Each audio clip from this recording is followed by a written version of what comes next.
Según Génesis 47, 12, 27, durante la sequía en Egipto, José almacenó y preservó el alimento. Para subsistir, la gente tuvo que venderlo todo y, al fin, incluso a sí mismos. Ese es el precio de vencer. Así es en este tiempo del fin, donde conseguir el alimento para entrar al reino y conquistar nuestra tierra, que es Cristo, formado en nosotros, nos costará renunciar a todo, incluso a nuestra propia vida. Pero a cambio de nuestro todo, tendremos su todo y reinaremos con él. Con ustedes, José.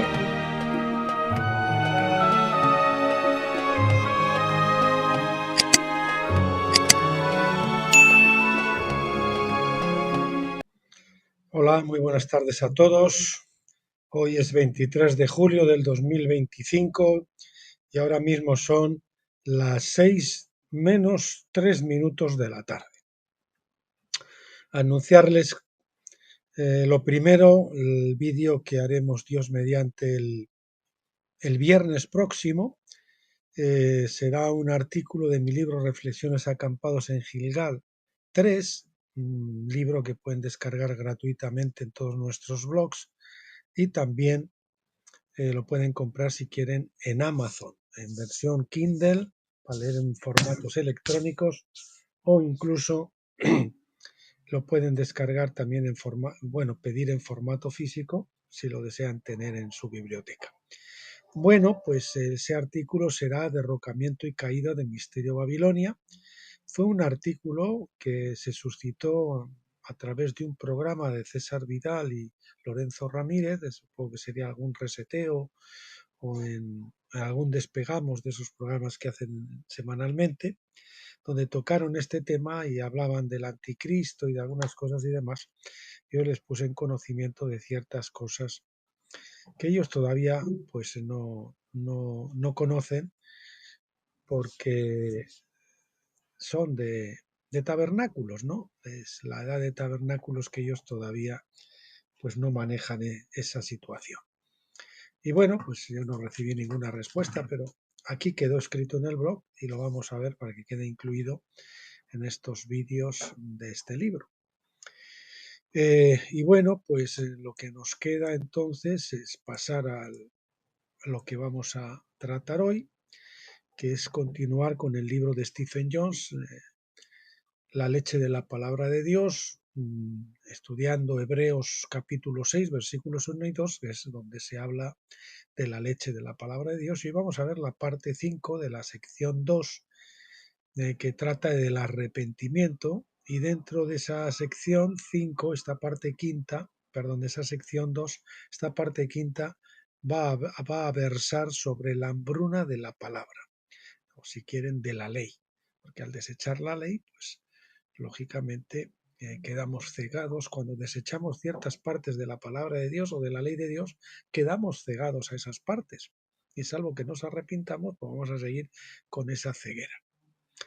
Bien, cada ley de las Escrituras, cuando se viola, exige arrepentimiento. La ley carece de poder para hacer justos a los hombres. Su propósito es enseñarnos el estándar justo y así también enseñarnos qué es el pecado para que podamos arrepentirnos verdaderamente. ¿Cómo puede alguien arrepentirse sin saber qué leyes ha quebrantado?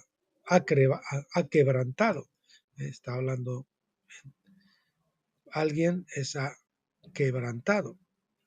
Bien, de la misma manera, cuando tenemos puntos de vista falsos o distorsionados acerca de Dios o sus planes para la tierra, debemos estudiar las Escrituras por el Espíritu Santo para aprender cómo cambiar nuestra forma de pensar. Nos arrepentimos cada vez que alteramos nuestros puntos de vista, es cambiar nuestra actitud mental, ¿verdad? Nuestros puntos de vista, nuestros patrones confundidos, nuestras preconcepciones erradas. Eso es arrepentirse, y esto puede ocurrir diariamente a medida que nos alineamos con su palabra de Dios.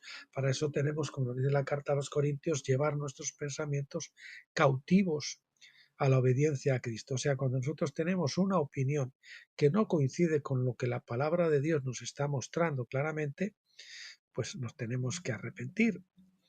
Y si nosotros estamos manteniendo una posición basados en un texto, pero hay otro texto que contradice o que parece contradecir ese texto, en la palabra de Dios nunca hay contradicciones, tenemos que buscar dónde está el equilibrio o dónde está el punto. Por ejemplo, Elías vino, sí, Elías vendrá, también, las dos son ciertas. ¿De acuerdo?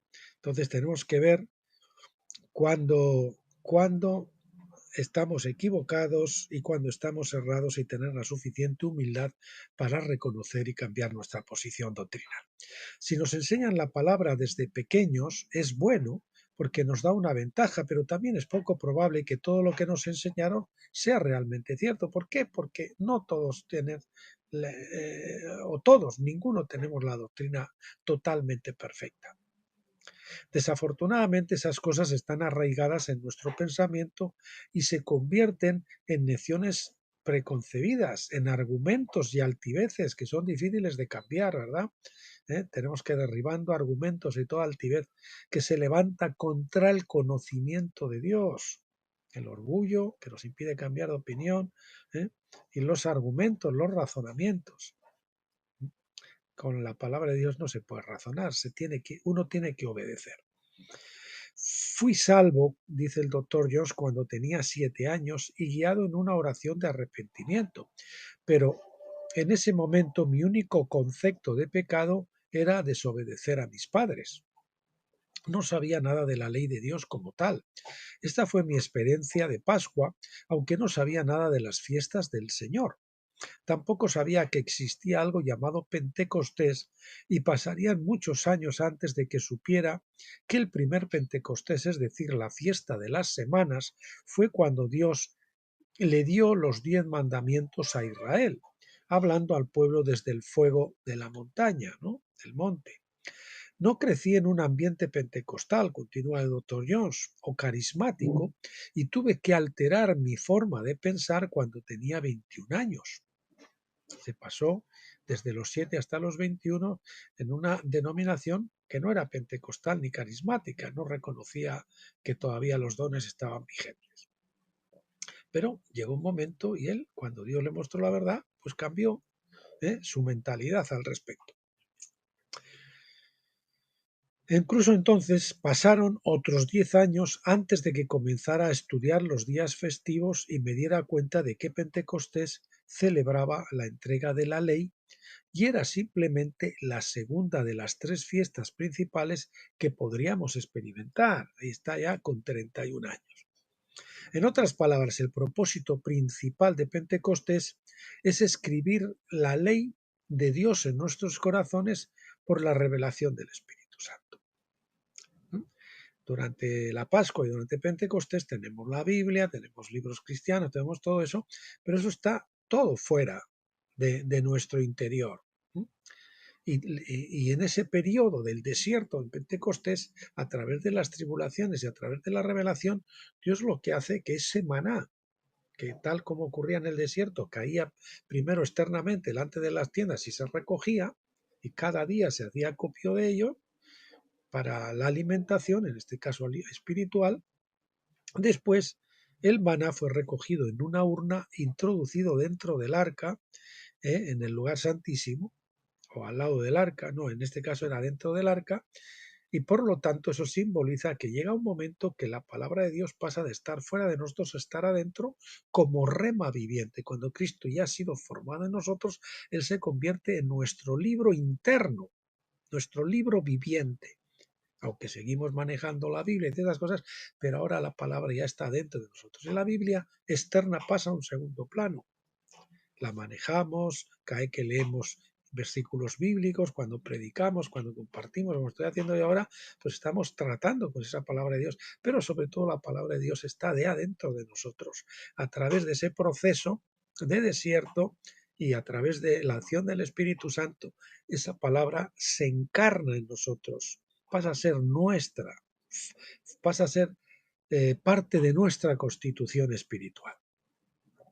Nuestra justificación en la Pascua requiere cierta medida de arrepentimiento, pero no es hasta que llegamos al Pentecostés genuino que el Espíritu Santo nos enseña la ley para que podamos alterar nuestro pensamiento y conformarnos a la naturaleza de Dios y sus caminos. Después de experimentar el bautismo del Espíritu, necesité otros 12 años para aprender que el rey Saúl fue coronado en la fiesta de Pentecostés y que él era uno de los principales tipos pentecostales del Antiguo Testamento. ¿Por qué? Porque fue coronado en la cosecha del trigo y el trigo siempre simboliza a la iglesia. La cebada, que madura antes, simboliza a los vencedores. Y además, pues la cebada es aventada, no necesita ser trillada como el trigo. Necesita, pues eso, un juicio menos severo. Y luego las uvas, pues necesitan todavía un juicio más fuerte. Las uvas que son los incrédulos, que necesitan ser pisadas para obtener el vino para la copa, para la mesa del Señor, del gran jubileo de la creación. Las tres cosechas de cebada, trigo y uvas. Los vencedores, la iglesia en general, y después los incrédulos que pasan a ser creyentes en el gran trono blanco. Y por lo tanto pasan después al lago de fuego, donde van a ser madurados, llevados también a la plena madurez y a la plena filiación. Era un proceso mucho más duro, mucho más largo, lógicamente. Casi nada, ¿no? Ni punto de comparación. Después de experimentar el bautismo del Espíritu, necesité, perdón, me estoy repitiendo, otros 12 años para aprender que el rey Saúl fue coronado en Pentecostés y que él era uno de los principales tipos pentecostales del Antiguo Testamento. Por ser un ejemplo de pentecostal rebelde, aprendí las limitaciones y deficiencias de Pentecostés y la necesidad de la tercera fiesta, Sucot o Tabernáculos. ¿Por qué? Bueno, Levítico 23, creo que 23:11 o 23:13, nunca me acuerdo esa cita, pero es importante, porque es la única ofrenda que llevaba levadura. La ofrenda pentecostal, la ofrenda de primicias pentecostal, era la única que se hacía con levadura y por eso tenía que ser cocida en el fuego. ¿Para qué? Para que el fuego contrarreste la levadura. Entonces, si nosotros no nos sometemos al bautismo de fuego, la levadura en nosotros no es contrarrestada y nunca podemos llegar a morir a la carne y nos quedamos sin transformar. Incluso aunque hayamos recibido el bautismo del Espíritu, pero al rechazar el fuego, recuérdese que Jesús dijo Juan que es el que bautiza con Espíritu Santo y fuego, pero los pentecostales, muchos de ellos, por desgracia la mayoría, rechazan ese fuego, rechazan la tribulación, rechazan el desierto, rechazan las pruebas. Cuando el Espíritu Santo viene a arrastrarnos como al Señor al desierto para ser tentados, pues ellos se escaquean. Y entonces pues verá ustedes que son cristianos y tienen el bautismo del Espíritu Santo, incluso tienen algunos dones, pero no cambian de vida. Siempre son los mismos e incluso cada vez peor porque no se someten a la disciplina del Espíritu. Bien, la cuestión, es una de las frases o de los párrafos que puse el otro día en Telegram, la cuestión es que pueden ser necesarios muchos años de arrepentimiento gradual para alinearse con la mente y la naturaleza de Dios. Decía una persona en una de las conferencias de hombres a los que yo asistí, un tal Robert, creo que se llamaba Robert Owen, el Owen es fijo, lo del Robert no me acuerdo, decía que el reino está tan cerca como tu arrepentimiento, o el siguiente nivel del reino está tan cerca como tu arrepentimiento. Por eso vamos gradualmente, de gloria en gloria, de victoria en victoria, creciendo a la madurez. El arrepentimiento, continúa ese párrafo importante, es el camino hacia el crecimiento espiritual. Aquellos que creen conocer toda la verdad que es necesario conocer son aquellos que han dejado de crecer y han construido una casa en el camino hacia la tierra prometida. Y eso es lo que ha ocurrido y ha dado lugar a las denominaciones. El desierto es un sitio para tener tabernáculos o cabañas desmontables, no para que edifiquemos casas de ladrillo, una revelación. Entonces ahí se formaba una denominación basada en un texto bíblico, unos pocos textos bíblicos o en una verdad revelada, y entonces se construía ahí una denominación que era como una casa fija en el desierto, y entonces ahí se quedaban parados y no avanzaban a por más, porque pensaban que ya lo sabían todo y que lo tenían todo. Ese es el problema, que el que cree que ya ha llegado deja de crecer. Como repito, aquellos que creen conocer toda la verdad que es necesario conocer son aquellos que han dejado de crecer y han construido una casa en el camino hacia la tierra prometida. Una casa, vamos a poner aquí, en el camino, es decir, en el desierto a la tierra prometida. A menos camino, vamos a poner entre paréntesis desierto, desierto, hacia la tierra prometida. Esto lo vamos a poner como siempre, lo ponemos en azul, que se sepa que es un añadido nuestro.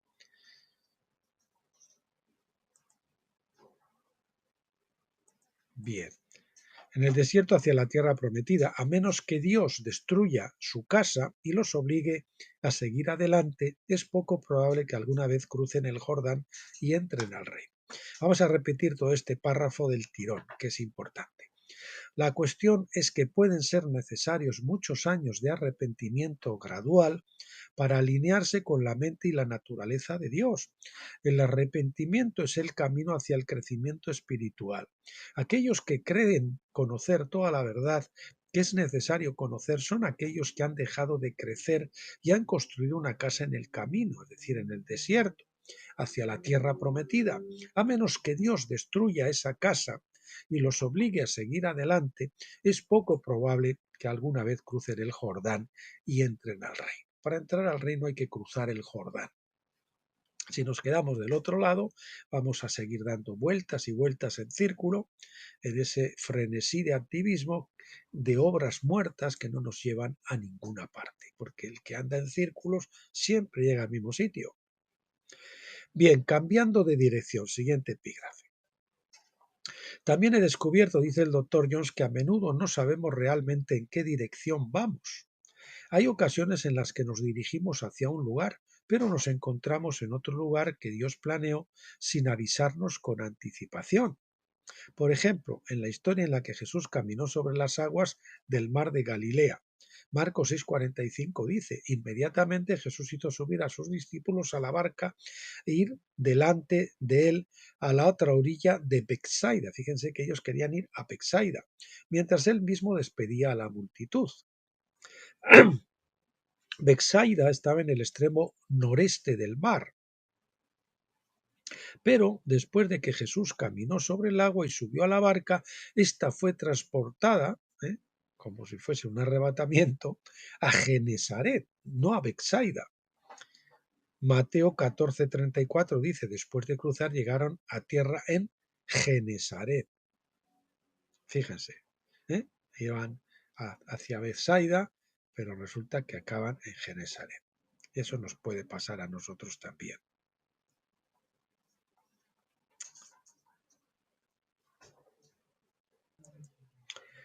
Esto se repite en Marcos 6:53 que dice, cuando hubieron cruzado llegaron a tierra en Genesaret y atracaron en la orilla. Genesaret estaba bastante lejos de Betsaida. El Evangelio de Juan nos dice que la barca atracó inmediatamente después de que Jesús subió a la barca y calmó la tormenta. En otras palabras, Dios los transportó a Genesaret de una manera sobrenatural, así como transportó a Felipe para encontrarse con el eunuco. Betsaida significa casa de peces. La iglesia primitiva usó el símbolo del pez para referirse a la iglesia.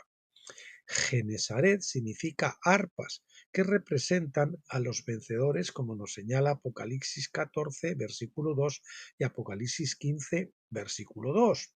La tormenta que Jesús calmó representa la tribulación, cuyo propósito subyacente era cambiar la orientación de los discípulos de la iglesia a vencedores con mentalidad de rey.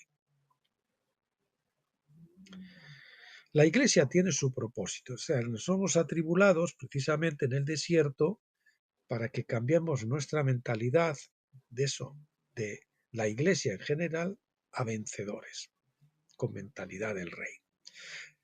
Esto también creo que es este párrafo, creo que también lo puse en Telegram, no sé si es este o otro más adelante. La iglesia tiene su propósito, si este fue, pero no es un fin en sí mismo. El propio David fue parte de la corte de Saúl hasta que fue expulsado. Estaba, digamos, integrado en la iglesia en general. de su época.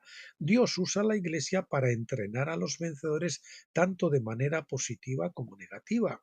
Yo suelo decir muchas veces que los Davides crecen a la sombra de los Saúles. Si usted rechaza a los Saúles que Dios pone por encima de usted para que aprenda sumisión y obediencia, nunca va a aprender la sumisión y la obediencia y por lo tanto no va a crecer.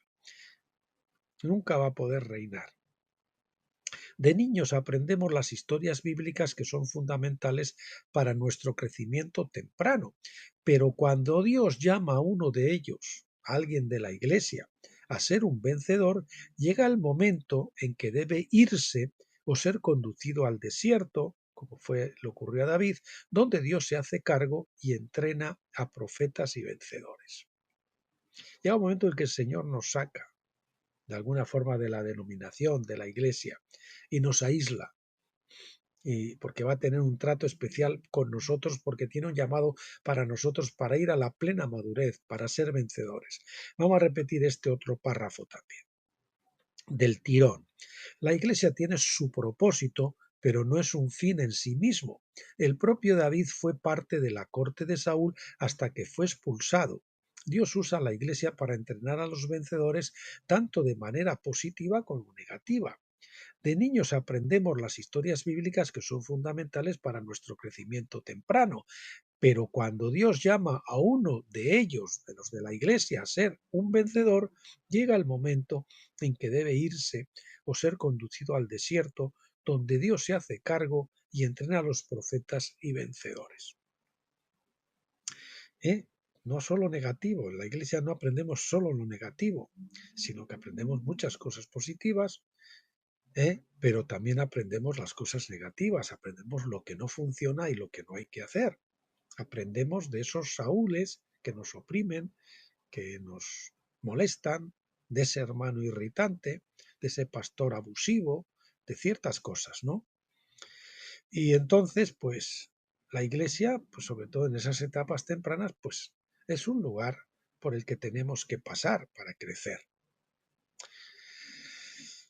Aprendemos cosas buenas y cosas malas. Hoy difícilmente en una iglesia uno puede crecer bien, ¿no? Porque la mayoría están en apostasía. Pero bueno, supongo que alguna habrá donde uno pueda integrarse. Yo a la gente no les recomiendo ninguna, porque a mí el Señor me ha sacado de ellas. Yo lo que les recomiendo es que se conecten, pues con esto que nosotros estamos pues compartiendo, ¿no? De la edad de tabernáculos, de cruzar el Jordán, de llegar a la plena filiación, etcétera, etcétera. Bien. Mi pueblo, siguiente epígrafe, mi pueblo. Dios llevó a Israel al desierto bajo el mando de Moisés para entrenarlos en sus caminos. Lamentablemente, perdón, que hay una cosa que quería comentar y se me había ido la idea antes de continuar con mi pueblo. Digo que yo mismo he vivido esta experiencia de forma literal. A mí el Señor me tuvo en dos iglesias, o en tres denominaciones, por de alguna forma. Primero, yo estuve en asambleas de Dios, el Señor obró y permitió que yo hiciera cosas quizás indebidas que me llevaron a ser excomunicado de la primera de esas denominaciones. Después estuve pues 5 años en otra, como tres, creo que fueron 3 o 5, creo que fueron 5, en otra denominación que estaba dentro de la misma ciudad, pero en otra denominación, donde como estaban en contacto a través del Consejo del Provincial Evangélico, pues me tuvieron sentado en la banca, calentando la banca, yo estaba asistiendo ahí, y ni siquiera me permitieron eh, compartir la Santa Cena. De ahí sentimos el llamado, en este caso, ahí no me echaron, pero sentimos el llamado del Señor de salir. Y así, desde esa forma, a través de ciertas circunstancias, que por cierto, luego el Señor usó esta denominación para llevarnos a la tercera en la que estábamos, en la que estuvimos, que fue el ministerio de remar, y ahí, pues, en todo ese tiempo que yo estuve en esas denominaciones, pues aprendí un montón de cosas malas y buenas. Recibí muchas bendiciones de Dios, muchas manifestaciones de Dios, muchas experiencias de Dios, sobre todo conocí también todos esos Saúles que me encontré por el camino y aquellos otros que fueron una bendición, pues me los encontré allí.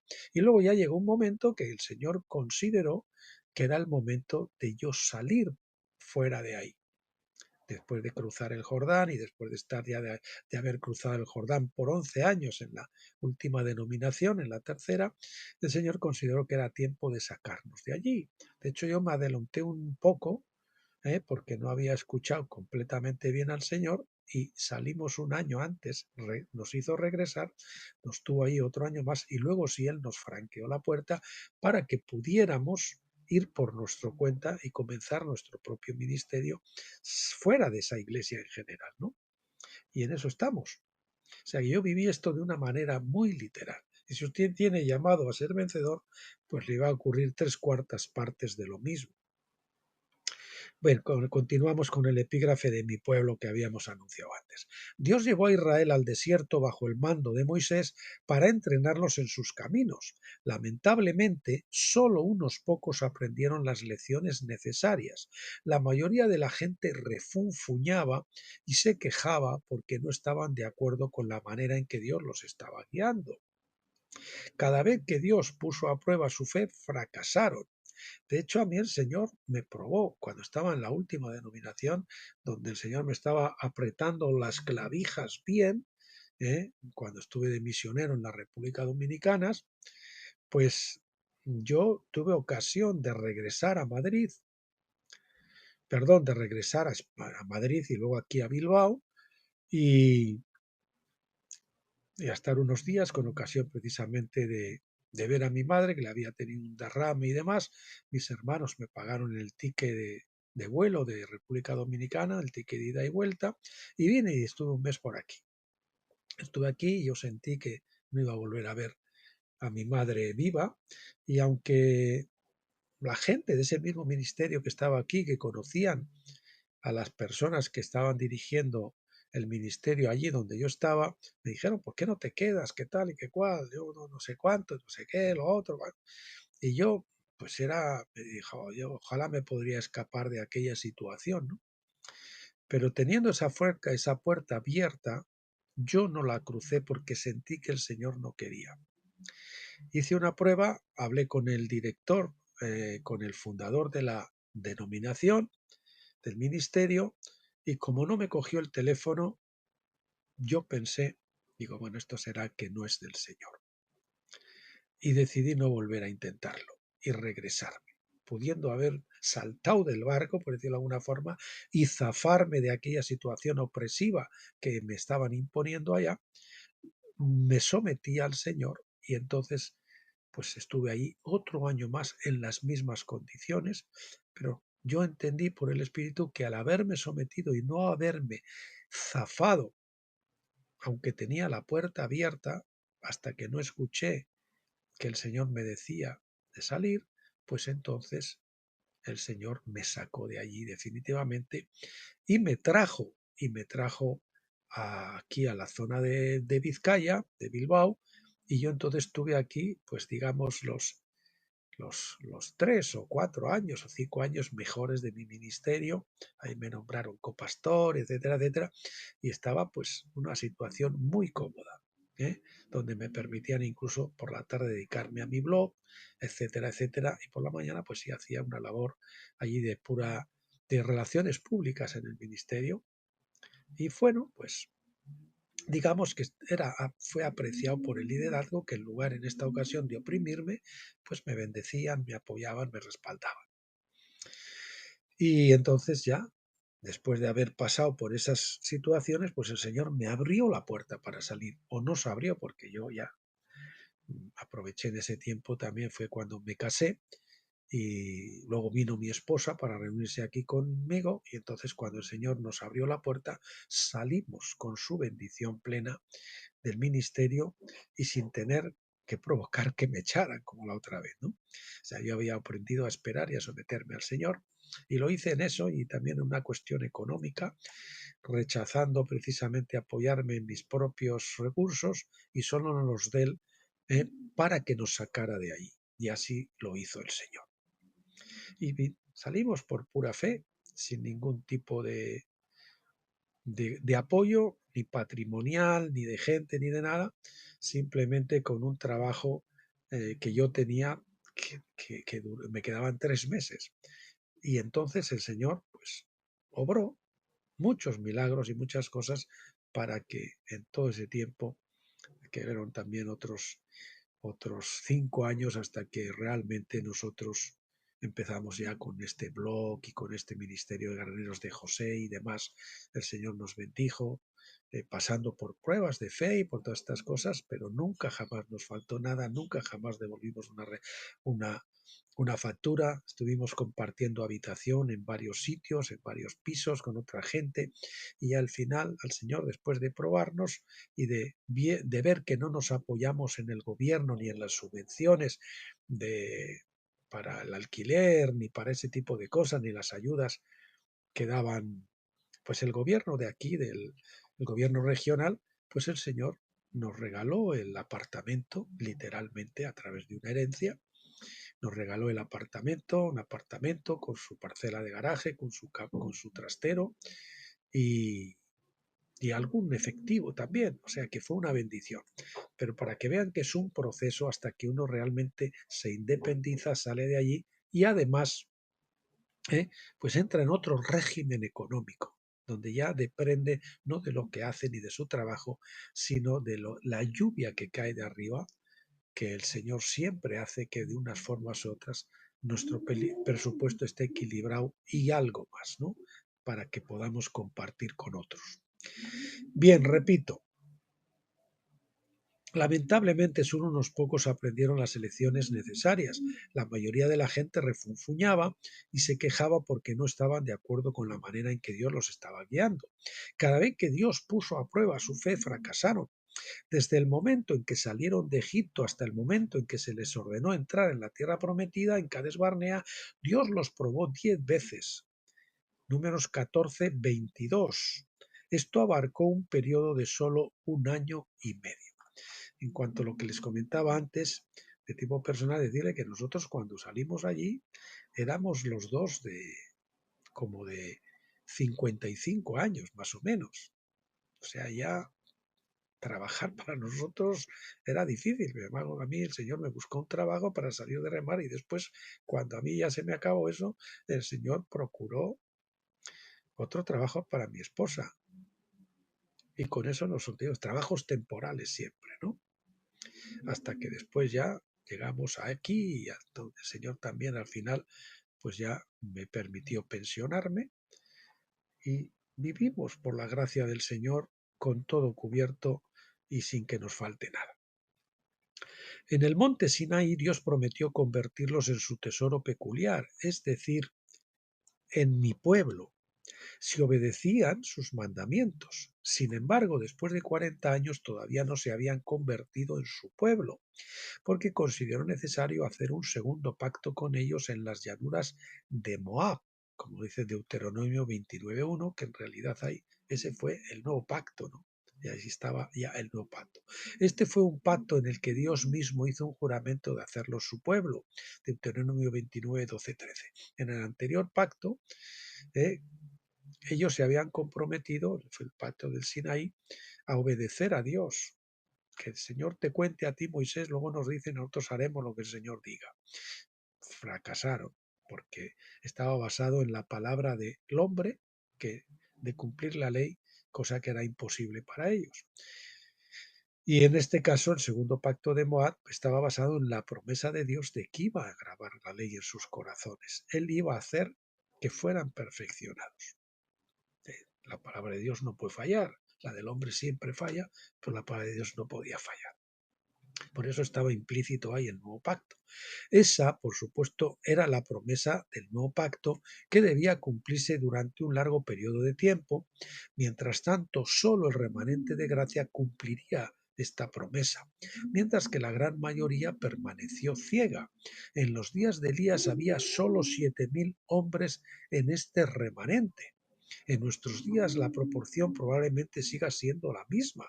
Muchos son llamados creyentes, pero pocos son los escogidos o elegidos es decir, los vencedores. En la oración de Salomón para dedicar el templo leemos en 2 de Crónicas 7 del 13 al 14. Si cierro los cielos para que no llueva, o si mando a la langosta que devore la tierra, o si envío pestilencia entre mi pueblo, y mi pueblo sobre el cual es invocado mi nombre, se humilla y lloran, buscan mi rostro y se vuelven de sus malos caminos, entonces los escucharé desde el cielo y perdonaré sus pecados y sanaré su tierra. Mi pueblo sobre el cual es invocado mi nombre, esos son el remanente.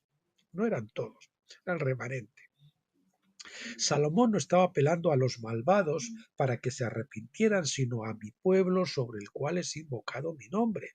Este es, este fue y sigue siendo un llamado al remanente de gracia. Cuando los cielos se cerraron en los días de Elías, fue el remanente de gracia el que fue llamado a arrepentirse y a cambiar la situación. Ellos son los intercesores, el remanente de gracias encabezado por Elías en aquel caso, ¿no? Al parecer, no pensaron en hacerlo hasta que la sequía asoló la tierra durante 3 años. Cuando vino esa sequía, entonces fue con los vencedores, el remanente, ¿eh? Se decidieron a hacer esa intercesión y a arrepentirse. Pero cuando buscaron el rostro de Dios, Elías fue enviado de regreso para enfrentar al rey Acab. Hoy tenemos un tipo diferente de sequía y hambruna, como nos dice Amós 8, 11 al 12, que es el texto que aparece siempre en la introducción con música esa en la intro que se dice de todos los vídeos nuestros, aparece Amós 8 del 11 al 12, que dice: aquí vienen días, declara el Señor, en que enviaré hambre a la tierra, no hambre de pan ni sed de agua, sino más bien de oír las palabras del Señor. Los pueblos tropezarán de mar a mar y del norte hasta el oriente, irán de un lado a otro buscando la palabra del Señor, pero no la encontrarán. El que aparece en la introducción de los vídeos es Amós 8:11. Aquí vienen días, declara el Señor, en que enviaré hambre a la tierra, no hambre de pan ni sed de agua, sino más bien de oír las palabras del Señor. Y esta es la palabra de tabernáculos, que es lo que desea la gente. Muchos no lo saben, pero lo que necesitan como el comer. Este es un tipo diferente de hambruna, donde la Biblia es el libro más vendido en Estados Unidos, pero la Iglesia está ciega a muchas de sus revelaciones. Y es tremendo cómo estas verdades que estaban ahí hasta que no cruzamos el Jordán, no nos damos cuenta, las leemos y como que no entran. Hay como un velo, ¿no? Literalmente hay un velo, el velo que está separando el lugar santo del lugar santísimo, ¿eh? Cuando se conviertan al Señor, el velo les será quitado, nos dice la palabra. La Iglesia en su conjunto ha dejado de lado la ley de Dios sin darse cuenta de que están rechazando la palabra de Dios, y al rechazarla no están de acuerdo con su naturaleza, porque la ley nos expresa la naturaleza de Dios. Si la desechamos, no podemos conocer a Dios. Estas personas carecen de autoridad y posición en el tribunal divino para cumplir la oración de Salomón. De interceder, no pueden interceder porque no están en condiciones. La solución es que mi pueblo, los que son verdaderamente su pueblo, se arrepienta en nombre de la nación y de la Iglesia misma. Esto está a punto de cambiar, esto también va enfatizado doblemente. Esto está a punto de cambiar. Creo que el arrepentimiento del pueblo de Dios pronto alcanzará un crescendo en el tribunal divino que hará que Dios ponga fin a la hambruna de la palabra. Esto romperá el poder de Misterio Babilonia, ese embrujo, esa maldición, esa hechicería de Misterio Babilonia que nos tiene cegados a la Iglesia. Y Dios enviará su Espíritu Santo en un nuevo derramamiento, el último gran avivamiento, el UGA, del que se habla tanto en mi libro Finisterre al borde del Jordán. Por favor, es un libro muy bueno. Perdone que yo lo diga, pero creo que lo digo así porque es una revelación del Señor de qué es lo que tenemos que hacer para cruzar el Jordán. Es cruzar el Jordán, pasar del otro lado, y entonces ser circuncidados en Gilgal para que seamos avivados, para que venga ese último gran avivamiento. El Espíritu será comparable al Pentecostés original en el monte Sinaí, que fue una revelación de la palabra de Dios, la ley, los profetas y los escritos del Nuevo Testamento.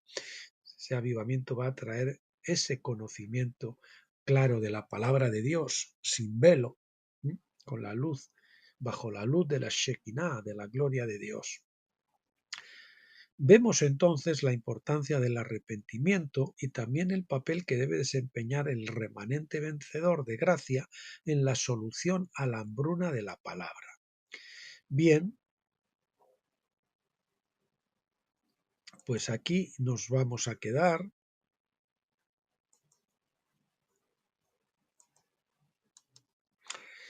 No, perdone, nos queda la parte 6 final de esta sección de la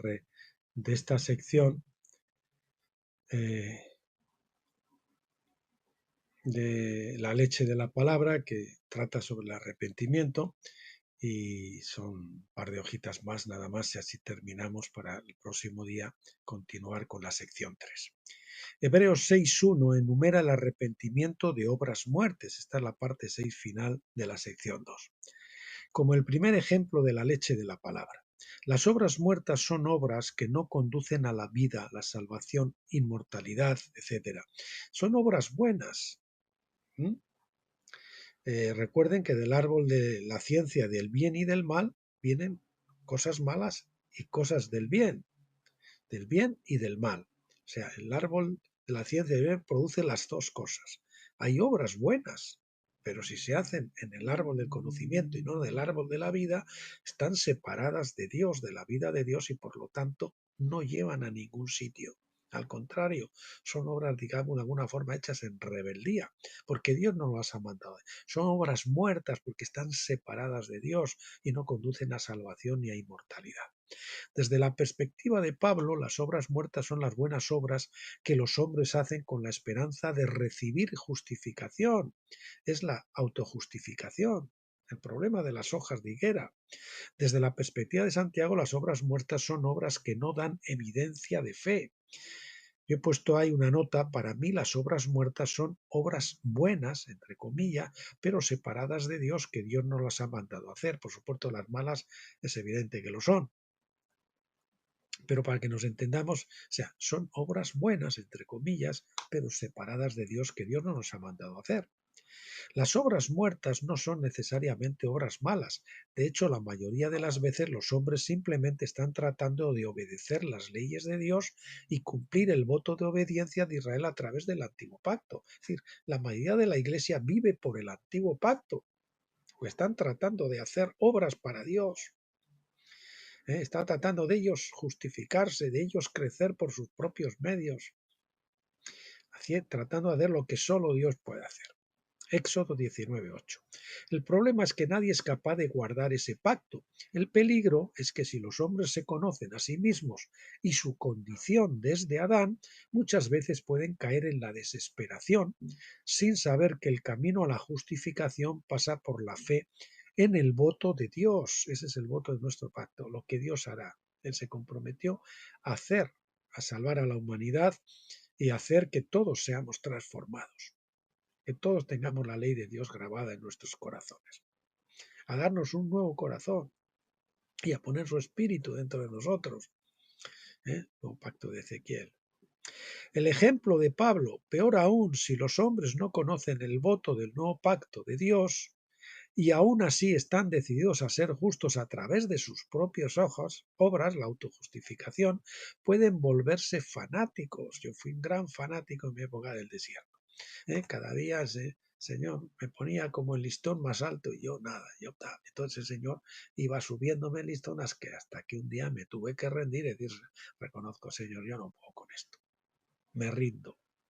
Y así tiene que permitirlo Dios, para que lleguemos a darnos cuenta de nuestra total insuficiencia, de nuestra total perversión, y lleguemos a entonar con Pablo ese miserable de mí, ¿quién me librará de este puerto de muerte? Y para que podamos entrar a Romanos 7, a Romanos 8, dice: gracias a Dios por Jesucristo, de Romanos 6 a Romanos 7, ¿verdad? Gracias doy a Dios por Jesucristo. Bien, vemos en esto el caso del propio Pablo, quien en su vida anterior persiguió a la iglesia. Pablo confiesa en Gálatas 1, del 13 al 14, porque habéis oído hablar de mi antigua manera de vivir en el judaísmo, cómo perseguía sin medida a la iglesia de Dios y trataba de destruirla. Y yo estaba avanzado en el judaísmo más allá que muchos de mis contemporáneos entre mis compatriotas, siendo más extremadamente celoso de mis tradiciones ancestrales. Parece Pablo, me da celo, pero no conforme a ciencia, ¿verdad? Parece que Pablo o Saulo llegó a estar en desacuerdo con su maestro y mentor, el rabino Gamaliel, quien aconsejó al Sanedrín en Hechos 5, 34 al 40 que dejaran o que el Sanedrín dejara que Dios manejara el problema con esta nueva enseñanza de los cristianos. El consejo fue bueno, pero luego encontramos a Pablo persiguiendo a la iglesia. El celo del antiguo pacto puede conducir fácilmente al fanatismo e incluso al asesinato en nombre de la justicia divina. Eso es usar la espada física para tratar de convertir a la gente en lugar de la espada del espíritu. Y eso es lo que ha seguido hecho durante estos últimos 2000 años, haciendo la Iglesia usar la espada física. En siglos posteriores encontramos que la Iglesia también adoptó políticas asesinas en un intento de sofocar las herejías, entre comillas. Pensaban que Dios les había dado la responsabilidad de limpiar la Iglesia de todas las doctrinas que los concilios de la Iglesia habían determinado por mayoría de votos como falsas. Ellos tampoco siguieron el piadoso consejo de Gamaliel. ¿Era Dios realmente capaz de cumplir su propio voto de hacer de los hombres su pueblo y ser su Dios sin nuestras ayudas? ¿O era necesario que los hombres ayudaran a Dios matando a los herejes? Este problema comenzó cuando los hombres no entendieron la diferencia entre los dos pactos, no lograron definir la fe en términos de estar plenamente seguros de que Dios también es poderoso para cumplir lo que había prometido. Romanos 4:21. Cuando no creemos esto, tendemos a echarle una mano a Dios, lo que inserta obras muertas a la promesa de Dios. Tratamos de ayudar a Dios y Dios nos tiene que dar una y otra vez hasta que dejamos de meter la patita o la manita para tratar de ayudarle a Él a hacer el milagro. Por lo tanto, el arrepentimiento de obras muertas es una enseñanza fundamental. Por eso, Salmo 46:10, estad quietos y conoced que yo soy Dios. Tenemos que dejar de hacer. Eso es lo que no le cuesta entender a la gente, que tienen que dejarle a Dios hacer. Dejar de hacer para dejarle a Dios hacer. El cristianismo no es los hijos obrando para el papá, sino el papá obrando para los hijos. Pero incluso en la iglesia primitiva, el autor de Hebreos, creo que Pablo, dice el doctor Jones, y yo estoy de acuerdo, se quejaba, y yo estoy de acuerdo, antes de oírselo al doctor Stephen Jones, porque a través del libro de gematría del doctor Ballinger, pues se demuestra matemáticamente que ese libro lo escribió Pablo. Sé que incluso en la iglesia primitiva el autor de Hebreos se quejaba de que muchos creyentes necesitaban volver a aprender los principios elementales de los oráculos de Dios. Hebreos 5:12. No ha cambiado mucho incluso hoy. Siguiente epígrafe, el ejemplo de Jacob. Antes de que nacieran Jacob y Esaú, Dios prometió que el mayor serviría al menor. Génesis 25:23. En otras palabras, Jacob, que nació después de Esaú, estaba destinado a recibir la primogenitura. Pero cuando parecía que Isaac iba a darle la bendición a Esaú, contrariamente a la profecía, Jacob y su madre se propusieron ayudar a Dios a cumplir su promesa. No pudieron esperar, debían de haberse callado, dejarle a Dios obrar, que Esaú o que Isaac hubiera orado por Esaú, o a lo mejor cuando hubiera ido a orar por él, el Señor le hablara en ese último momento y dijera, no, Dios me está diciendo que tú no eres, por ejemplo, ¿no? Como hizo José a la hora de la bendición cruzada, poner los hijos en el lado equivocado para que fuera bendecido el menor. Manasés, no, Efraín, el elegido. ¿Bien? Entonces, pues también podría haber ocurrido que, bueno, hubiese orado por Esaú y le hubiesen concedido a él la primogenitura, pero luego hubiese muerto o alguna cosa o Dios hubiese obrado. No, no se sabe, pero ellos no fueron capaces de confiar en que Dios era el que tenía que hacer eso y metieron su mano de forma mentirosa y fraudulenta. Entonces, Jacob dice, cuando, pero cuando parecía que se iba a darle la bendición a Esaú, contrariamente a la profecía, Jacob y su madre se propusieron ayudar a Dios a cumplir su promesa. Jacob era creyente y Dios le habló a menudo y le dio revelación, pero al mismo tiempo gradualmente llevó a Jacob al lugar de fe genuina en un lugar llamado Peniel. En Peniel es donde Jacob se convirtió en Israel, pasando de ser un simple creyente a un En Peniel es donde viene la rendición y donde él se queda quieto, ¿verdad? Y entonces es cuando puede bajar a las aguas del Jordán, por decirlo de alguna forma, un poquito más adelante, donde es sepultado el viejo hombre y salir del lado de la resurrección. Su lucha con el ángel fue fundamental en su vida. Creo que pensó que estaba luchando con Esaú o con uno de sus hombres hasta que el ángel hizo algo sobrenatural. Entonces de repente se dio cuenta de que en realidad estaba luchando contra Dios. Fue esa revelación la que lo transformó en israelita. De hecho, dice, ¿cuál es tu nombre, no? ¿Mm? ¿Cuál es tu nombre? Porque él había suplantado el nombre de su hermano. Y entonces, pues, venciendo, siendo derrotado por Dios en esa lucha, pues resulta que venció. Así es la paradoja. Cuando somos derrotados por Dios es cuando vencemos. Y esa revelación le transformó en israelita porque ahí es cuando reconoce la soberanía de Dios y que Dios es el príncipe y que Dios gobierna, que nosotros no podemos tratar de gobernar, tenemos que dejar que Él gobierne. Entonces, al día siguiente, cuando conoció a su hermano Esaú, Jacob le dijo, veo tu rostro como se ve el rostro de Dios. Génesis 33:10 es que vemos el rostro de Dios en nuestros hermanos, en las circunstancias que se nos oponen, en todo eso, ¿no? En el hermano que lucha contra nosotros, en toda esa oposición es cuando vemos el rostro de Dios y vemos que no son las circunstancias, que no es el hermano, que no es esto, que no es el dinero, que no es la esposa, que no son los hijos, sino que es Dios detrás usando todo eso para llevarnos a la rendición. Ahí es cuando vemos el rostro de Dios. Esta fue una referencia directa a su experiencia en Peniel, el rostro de Dios. Jacob finalmente pudo ver el rostro, es la presencia de Dios, en su mayor adversario, su hermano. Traductor, he puesto ahí una nota, reconoció que era Dios el que estaba detrás de todas sus adversidades y adversarios para llevarlo a la rendición. Finalmente conoció la soberanía de Dios. Y otra nota mía que dice, es decir, que Dios gobierna y que él debía estarse quieto, cejando de sus obras muertas y dejarle a Dios hacer las cosas.